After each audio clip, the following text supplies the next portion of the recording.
Eh bien, on va refermer cette page de Sochaux si plus personne ne veut réagir. Et puis, on va ouvrir le National 3, Fred. National 2, National 3, c'est à toi. D'abord Attends, parler on va de... peut-être t'écouter quand même, parce que là, j'avais pas mis le micro. Ah oui, T'es allé trop merci. vite, t'as démarré trop vite. On va déjà parler de la Coupe de France, dont c'est le cinquième tour ce week-end. Avec au menu le Jura Sud de National de Tombras se déplacera du côté de Guignon en National 3. Le FC Grand Villard recevra dans le derby du territoire de Belfort puisqu'ils ils recevront l'ASM Belfort. Le Besançon Foot recevra l'UF Mâconnais, donc club de Mâcon de Saône-et-Loire, club de R1 et National pour Mâcon et National 3 pour le BF. L'US Pont-de-Roi de Vermondant recevra le Racing Besançon. Le match aura lieu samedi à 15h30 au passage. Et puis, tout en sachant que l'équipe Soyons Sport sera bien sûr sur sur les deux rencontres. Sur les deux rencontres, voilà, je vais me brancher mon micro, ça sera mieux. L'US Souroche recevra le FC Morteau-Mollebon. Souroche, c'est un club de Côte d'Or, j'ai vu au passage. Et puis l'US Rio ETUQC recevra Louan-Cuiseau. Eh ben, bonne chance à cette équipe de Rio et tu QC, car Louan Cuiseau est un gros morceau en National 3. Tout à fait. Alors maintenant, voilà pour la Coupe de France. Nous allons passer aux résultats du week-end. Avec tout d'abord en National 2, dans le groupe A, c'était la 8e journée. Avec tout d'abord la réserve de l'AS Monaco qui a battu Jura Sud de 3 buts à 0. Et puis la première victoire du CA Pontarlier de la saison face au FC Annecy. Le match avait lieu donc à Annecy, 1 but à 0. Au classement, Jura Sud est 4e avec 14 points et Pontarlier est 14e avec 6 points. La prochaine journée, ce sera le samedi 20 octobre à 18h avec le CA Pontarlier qui recevra hier et Jura Sud qui se déplacera du côté de Chasselet. Dans le groupe D, l'ASM Belfort a battu le Stade de Reims, la réserve du Stade de Reims à Reims, justement, 1 but à 0.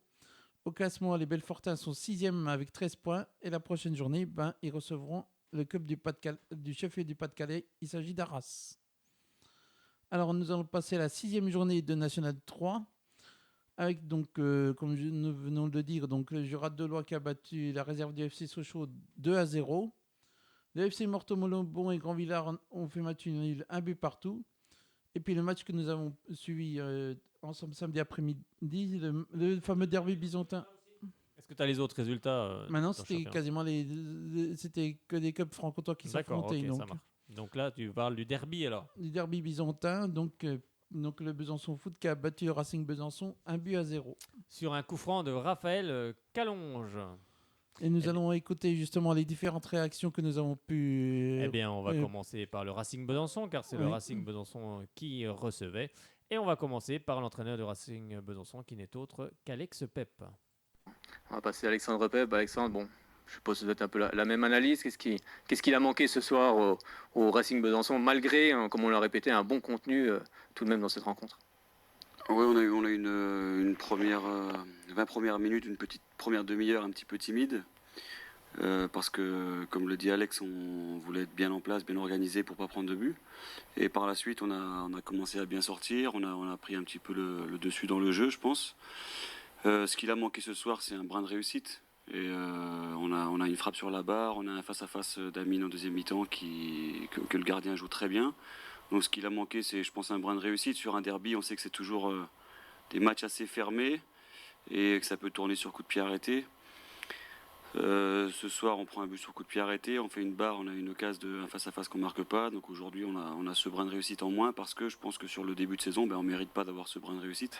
Alors que ce soir, on méritait au moins les points du match nul. Mais le football, voilà, ça pardonne pas. Donc sur le début de saison, par rapport à ce qu'on a produit, on méritait pas.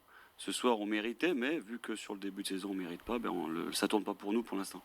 Donc si on continue à jouer en équipe comme on l'a fait ce soir, à bien défendre et à produire du jeu, on va être récompensé. Mais aujourd'hui, on va manger notre pain noir. Et c'est comme ça fait partie du foot. Oui, puis c'est des fois comme ça aussi que se forge une équipe. Exactement, je sens que ça bouge au niveau de ça et c'est le plus important pour gagner des matchs. Il faut être en équipe, il faut que les joueurs se battent les uns pour les autres. Et aujourd'hui, je suis fier du comportement des joueurs, je suis fier du retour de Sofiane Bellage. Voilà, dans la globalité, on a été On a été costaud ce soir, alors que depuis le début, on est friable.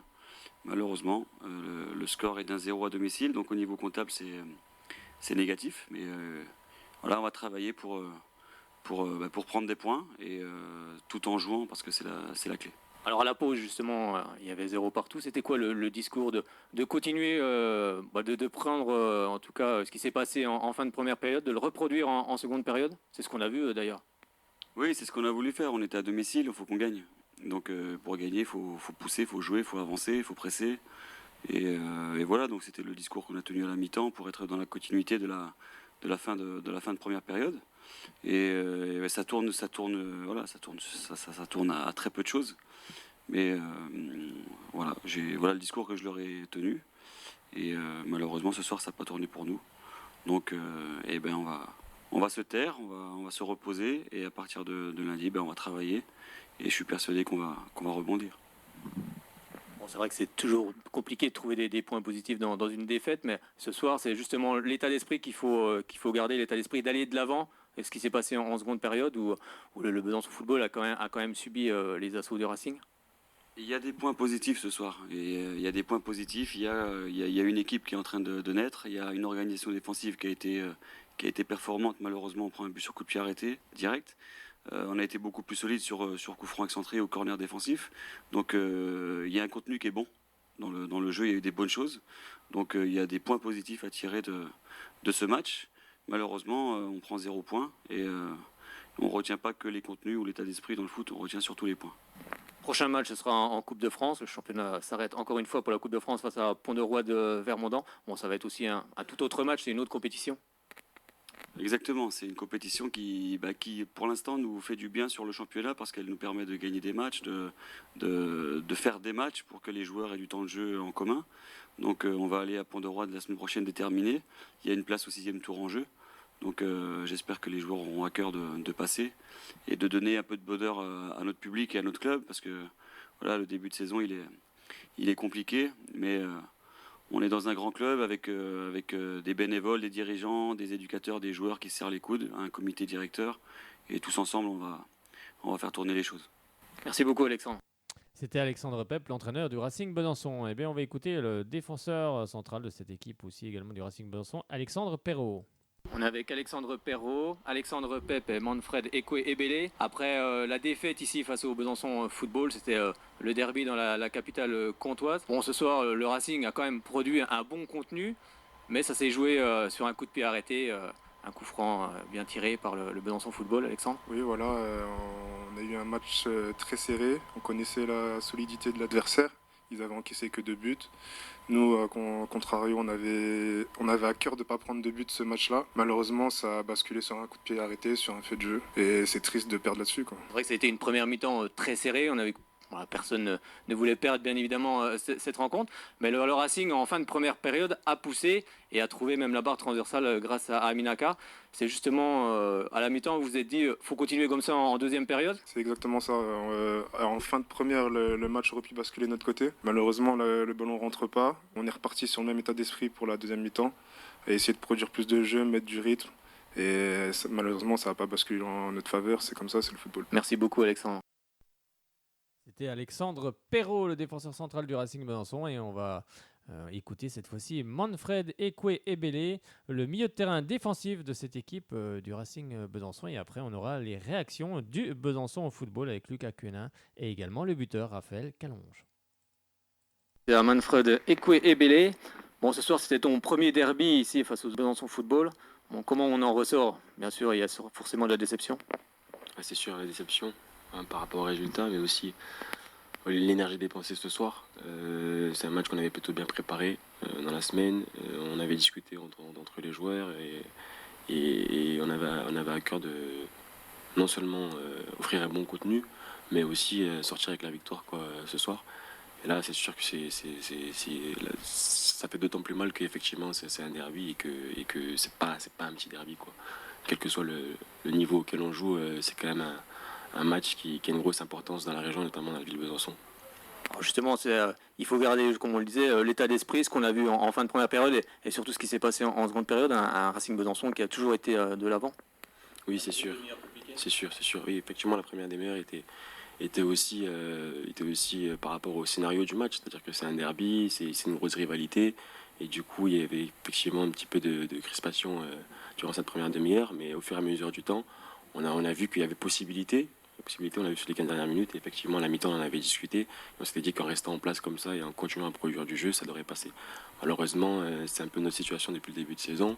On prend beaucoup de buts sur coup de pied arrêté. Là encore, c'est un coup franc direct. Voilà, c'est dur, honnêtement, c'est dur. D'autant plus que sur l'action, c'est moi qui suis concerné. J'estime toucher le ballon, il tombe après, je joue bien le jeu, mais voilà. Alors justement, tu parlais de préparation du match dans la semaine. Comment on le prépare justement? Comme une rencontre normale, même si c'est un derby? Nous, on a une base de travail qui est celle du coach et on répète. Et c'est des fondamentaux qui, normalement, devraient, avec le temps, nous amener à faire une bonne saison, en tout cas sur la deuxième partie de saison, sur le reste de la saison. Après, c'est sûr que, voilà, au niveau de la motivation, ne serait-ce que l'affiche, déjà, provoque une certaine énergie et un certain état d'esprit par rapport à ce match-là. Voilà, et puis après, moi je suis nouveau dans la ville, mais à chaque fois que je rencontre quelqu'un, il me parle du match, les collègues, tout le monde. Donc voilà, on est tout de suite mis dans le bain, et voilà, et notamment ce soir, je pense qu'on l'a vu au niveau de l'engagement, je pense que c'était bon, collectivement, même individuellement. Voilà, encore une fois, ça n'a pas suffi. Ils n'ont pas beaucoup d'occasions, ils marquent ce coup franc. Voilà. On a une semaine. Ce qui est bien dans le foot, c'est que ça n'est un recommencement, et dès la semaine prochaine, on va se remettre au boulot et continuer à travailler pour inverser la tendance. Voilà, tu es arrivé cette saison, on sait que tu as joué à un niveau supérieur. Comment tu juges justement ce championnat national 3, même si voilà, il y a quelques matchs déjà de jouer? C'est sûr que c'est pas la même chose que notre championnat. C'est beaucoup plus axé sur l'engagement, sur l'agressivité. Mais nous, on a quand même une certaine vision du football. On tente de produire du jeu quand même, quel que soit l'adversaire en face. Et effectivement, même si on veut produire du jeu, même si on veut imposer notre identité au niveau du jeu, il faut quand même avoir un tel esprit de combatif, d'être costaud. Parce qu'avant tout, à 1-3, il faut d'abord s'imposer physiquement. Et puis après, une fois qu'on a imposé notre caractère, pouvoir jouer et développer le jeu qui est le nôtre, quoi. Merci beaucoup Alexandre Perrault, merci beaucoup Alexandre Pep, merci beaucoup Manfred Ekwe-Ebele. On sait que c'est toujours compliqué après une défaite. En tout cas, on vous remercie, et puis on vous souhaite un très bon match de Coupe de France face à l'US Pont-de-Roy de Vermondans. Et puis on se reverra bientôt en championnat ici au Stade Léo-Lagrange. Et oui, on se reverra bientôt, et on va écouter tout de suite les réactions du côté du Besançon Football, qui était victorieux lors de cette rencontre, avec tout d'abord le capitaine du Besançon Football, Lucas Quenin. On est avec Lucas Quenin après le derby de la capitale comtoise entre le Racing Besançon, qui recevait ce soir le Besançon Football. Bon, victoire ce soir. Ce match s'est joué sur un coup de pied arrêté, un très bon coup franc de Raphaël Calonge. Bon, qu'est-ce qu'il faut retenir de ce match? Ça a été compliqué quand même ce soir dans le jeu pour le LBF, mais l'important c'est d'être costaud et de remporter 3 points. Oui, l'important c'était d'être costaud, de prendre 3 points pour rester accroché au wagon de devant, qui attend pas lui pour engranger des points. Donc c'était important de prendre 3 points ce soir. Après, là sur le match tout de suite, là comme ça à chaud, c'est compliqué de débriefer. Une demi-heure serrée des deux côtés, on a l'impression que personne ne voulait vraiment engager le jeu. Oui, ils nous ont un peu surpris avec leur défense à 5. On s'attendait pas forcément à une défense à 5. Bon, ça c'est le choix tactique du coach adverse. Voilà, maintenant ces matchs comme ça, on sait, ça se joue souvent sur des détails. On a un grand voté encore une fois dans les buts ce soir, et puis ça joue sur un coup de pied arrêté, un coup franc direct de Raph qui met un super but. Alors c'est vrai que le Racing Besançon a poussé en fin de première période, a même tapé la barre transversale avec Aminaka. Qu'est-ce qu'on se dit à la mi-temps? Quel a été justement le discours du coach? À la mi-temps, le coach nous a remonté un peu les bretelles pour tout vous dire, parce que j'ai l'impression qu'on déjouait un peu. Voilà, c'était tendu, c'était énervement. Il y a eu, je sais pas combien de cartons en première mi-temps, mais il y a eu un petit paquet. Notre ami danois, il a quand même dégainé un peu facilement pour défendre, que ce soit de mon côté ou du leur. Il a dégainé un peu. C'est surprenant pour un danois. Ouais, du jeu rugueux là-bas. Mais ouais, c'était un peu tendu, un peu frictionné. On a peut-être un peu déjoué, un peu trop de nervosité, trop pris à cœur le derby. Et puis c'était un peu mieux en deuxième mi-temps. On a réussi à être un peu plus rapide derrière dans nos transmissions de balles pour essayer de créer des décalages dans leur bloc qui coulissaient plutôt pas mal. Ouais, c'était mieux en deuxième mi-temps, mais il a fallu quand même qu'on se fasse remonter un petit coup les bretelles.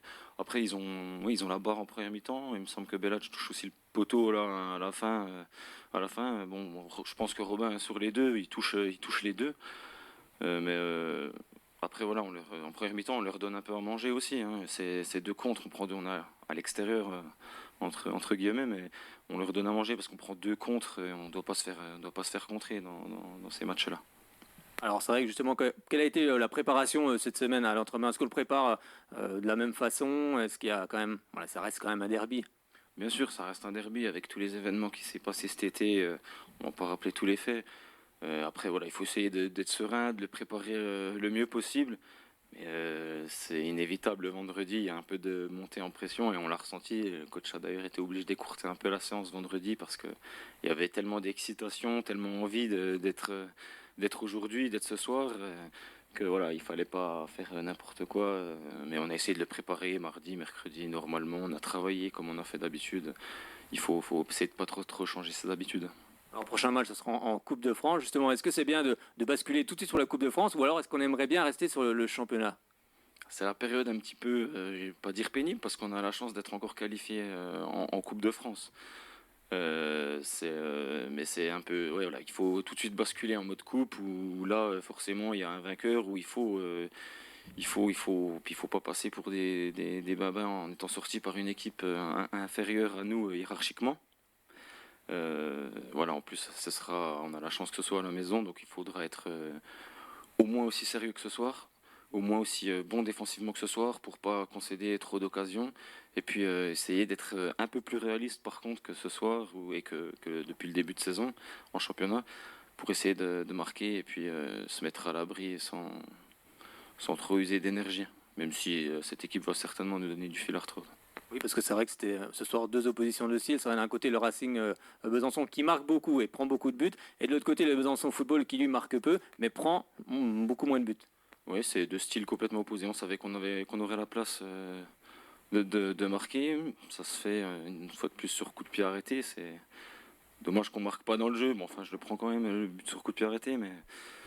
Et puis bon, derrière, voilà, une fois de plus avec un grand Robin, une équipe soudée, solidaire pour faire les efforts défensifs ensemble. On concède finalement pas grand-chose, hormis voilà, la grosse situation avec la barre d'Aminakar en première mi-temps.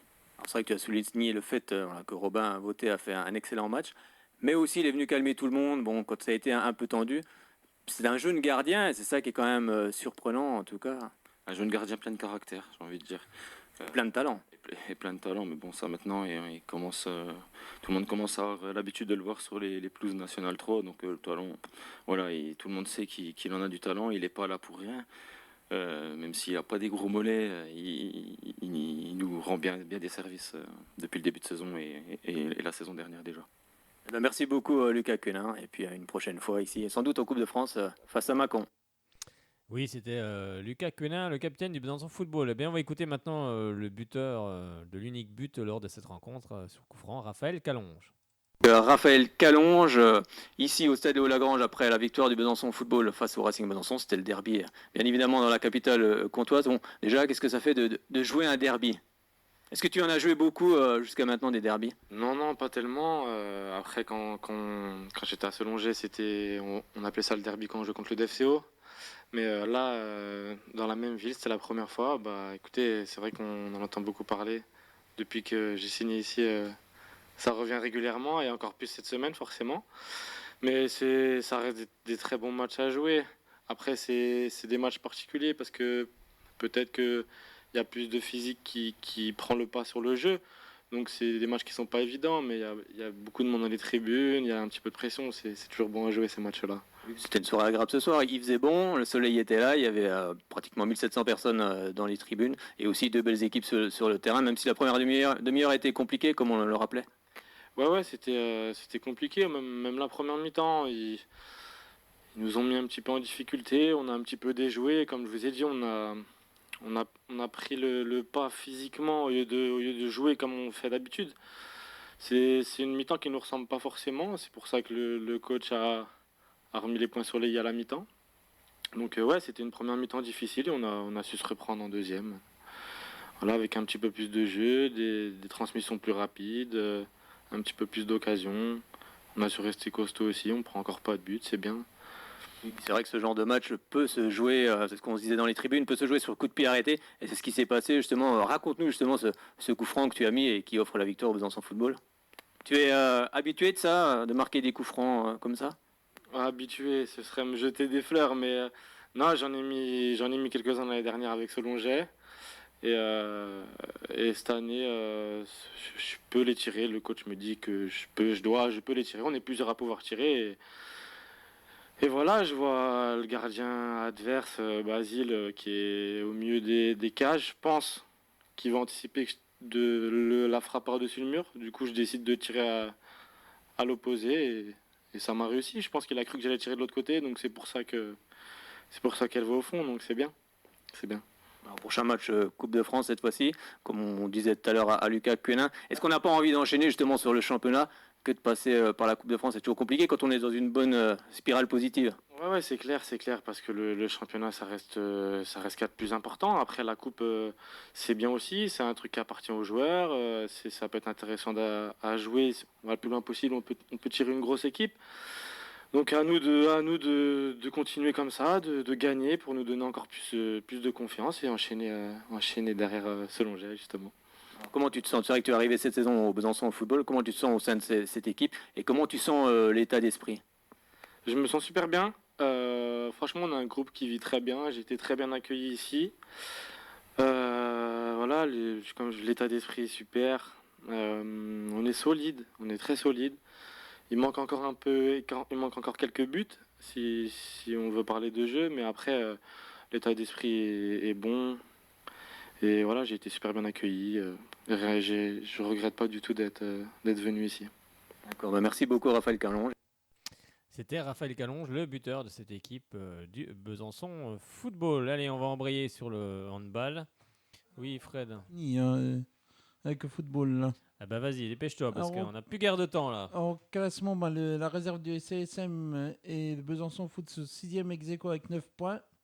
Mortemont-le-Bon lui, est 8e avec 8 points. Jura Delois 9e avec 7 points. Racing Besançon 11e avec 5 points. Grand Villard 13e et avant-dernier avec 2 points. La prochaine journée sera le samedi 20 octobre avec tout d'abord le Besançon Foot qui recevra Solonget, que nous suivrons bien évidemment. Louvain Cuiseaux recevra la réserve du CSM. Grand Villard recevra Montceau-les-Mines. Jura Delois et recevra la réserve de la Gyrossère. Et puis le dimanche 21 à 15h, Vallon recevra Mortemont-le-Bon. Et le Racing Besançon se déplacera dans le Morvan à la Charité-sur-Loire. Que nous suivrons bien évidemment. Bien sûr, on sera présent pour toutes ces rencontres.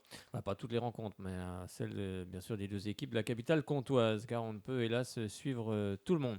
On embraye, on part pour parler de handball avec ce qui s'est passé cette semaine avec l'ESBF qui est allé faire match nul du côté de Chambray 27 partout, alors qu'à quelques secondes du terme final, les Bisontaines menaient d'un but 27 à 26, mais Chambray a réussi à revenir dans cette partie. Prochaine rencontre, ce sera ce mercredi 10 octobre à 20h30. L'ESBF se rendra du côté de Brest, donc assurément un gros match, et c'est surtout Brest, une grosse équipe de ce championnat. Pour le moment, le SBF est 4e avec 17 points. Il y aura un autre match cette semaine pour le SBF, ce sera ce dimanche 14 octobre à partir de 18h au Palais des Sports Gagny-Yalouz. Donc si vous n'avez pas réservé vos billets, prenez-les vite, car on parle Coupe d'Europe avec les Bisontines qui vont affronter justement les Norvégiennes alors je vais essayer de bien le prononcer, Fredrikstad. Qui ont éliminé justement les Hollandaises d'Alphen au premier tour de la Coupe EHF. Donc bien évidemment, ce sera le premier tour et le match retour aura lieu le dimanche 21 octobre, du côté de la Norvège à partir de 18h. Donc on espère être présent bien évidemment du côté du Palais des Sports ce dimanche. Allez, un petit mot aussi pour parler des garçons, car le Grand Besançon handball recevait Chambéry et se sont imposés 32 à 26 les hommes de Dragan Zovko. Et en tous les cas, c'est la 5e victoire pour le Grand Besançon du handball. Et on va écouter la réaction de Romain Scotto après cette rencontre. On est avec Romain Scotto après la victoire ici face à Chambéry. Bon, c'est la 5e cette fois-ci. Oui, voilà, c'est l'objectif. De toute façon, faut qu'on remporte tous les matchs. Donc voilà, on s'est fixé comme objectif de remporter tous nos matchs jusqu'au mois de novembre. Donc match après match, on avance. C'est encore loin d'être parfait. On a plus 11 en première mi-temps, on gagne de 6, je sais plus. Donc voilà, c'est encore du travail et la concentration à maintenir tout au long d'un match. Et c'est notre plus grand défaut pour l'instant. On a eu l'impression de revivre le même match contre Boulogne. Un peu pareil ? Un peu pareil, plus agressif quand même en défense. C'était un peu moins permissif. Contre Boulogne, on a pris 31 buts. Là, ce soir, on en prend 25 ou 26, donc c'est déjà un peu mieux. Mais beaucoup plus d'échecs au tir. Moi, le premier, on n'a pas respecté les consignes. On l'a vu à la vidéo, le gardien explosé. Voilà, on a mal tiré. Pourtant, on avait bien construit nos actions, donc c'est dommage. C'est le genre de choses qui est un peu regrettable quand on travaille bien. Ouais, j'arrive. Quand on travaille bien et qui nous reste à marquer pour valider cette bonne attaque, et ben, on finit par un mauvais shoot. Et du coup, voilà, des fois, c'est un peu regrettable et ça pourrait nous permettre d'avoir des fins de match beaucoup plus simples à mon avis. Prochain match, le derby, face à Belfort. Oui, prochain match contre Belfort. Voilà, derby, pas derby, nous on est concentré sur son objectif de gagner tous les matchs. Donc voilà, on avait comme objectif de gagner le match de Chambéry, on n'avait pas la tête à Belfort et là maintenant on a la tête à Belfort, on est tourné vers ça. Puis après Belfort, ça sera Cerbourg. Voilà, match après match, la rivalité, nous on n'est pas dans cette... voilà, nous, on a un objectif, Belfort a son objectif, chacun est tourné vers ça et voilà, il n'y a pas de rivalité plus que ça pour nous en tout cas. Merci beaucoup Romain, à bientôt. C'était Romain Scotto. Et puis là, sur le Facebook Live, on a Richard 7. Fred, Richard 7, tu connais Richard 7 ? Oui, il travaille aussi à Beansport. Si voilà, je me il trompe travaille chez Beansport. Et lui, justement, il revient justement sur Sochaux et il nous dit 3 non-décisions très très discutables. La saison passée, face à Ajaccio, Sochaux avait déjà vécu une dure soirée, c'est vrai. Et il était présent au stade, Richard 7. Donc, on le salue et puis on espère qu'il reviendra bientôt du côté du stade Bonal nous porter chance en tous les cas. Et puis par son intermédiaire, on salue aussi Jordan Abécassis qui travaille chez Beansport maintenant et voilà, qui était avec nous il y a quelques années. C'est vrai, on l'a eu ici on le salue aussi. il y a quelques années, on le salue aussi et on le félicite Jordan justement pour être rentré chez Beansport et en tout cas on le salue car on l'aime vraiment beaucoup ici. Eh bien, on va terminer là-dessus parce qu'on a encore, hélas, dépassé un petit peu, mais il y avait tellement de réactions à passer ce soir et surtout l'information car le match contre Metz a été un petit peu houleux ce lundi. Donc, tout le monde prendra... En tout cas, tout le monde se fera une opinion sur cette rencontre. Et puis, on vous souhaite une excellente semaine, Fred. Je te souhaite une bonne quinzaine, puisque la semaine prochaine, il n'y aura pas d'émission. Il n'y aura pas d'émission la semaine prochaine, car c'est la trêve internationale. Et on se retrouvera donc après le match 3 Sochaux. Donc, on se retrouvera le 22. C'est ça, en espérant que Sochaux ira s'imposer du côté du Stade de l'Aube. C'est ça, exactement, du Stade de l'Aube. Eh bien, on va se quitter là-dessus, si ma souris ne me fait pas défaut. Puis on va terminer, bien sûr, avec le traditionnel Allez Sochaux. Donc, à bientôt. Bonne semaine à toutes et à tous. Et puis, on se retrouve le lundi 22 octobre, c'est ça, Fred ? Oui. Allez, et surtout, allez Sochaux et allez toutes les équipes franc-comtoises qui seront engagées sur le pont.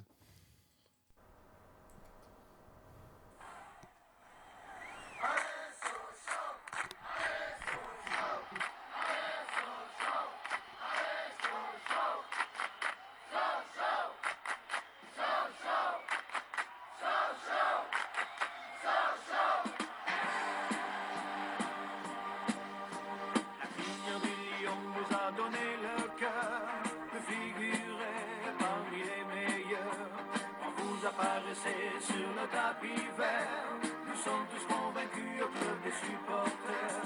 Et si certains vous trouvent un peu jojo, oui, le numéro 1, ce sera Sochaux. Allez Sochaux, allez, allez, allez, allez, allez Sochaux, allez Sochaux, allez, allez, allez, allez, allez Sochaux. L'animal royal, vous avez le ensemble. Et les rois du football, c'est vous, c'est merveilleux. On vous a fait confiance, vous nous le rendez bien. Alors ce soir, on tape dans nos mains. Vous remercier et vous encourager. Tous ensemble, si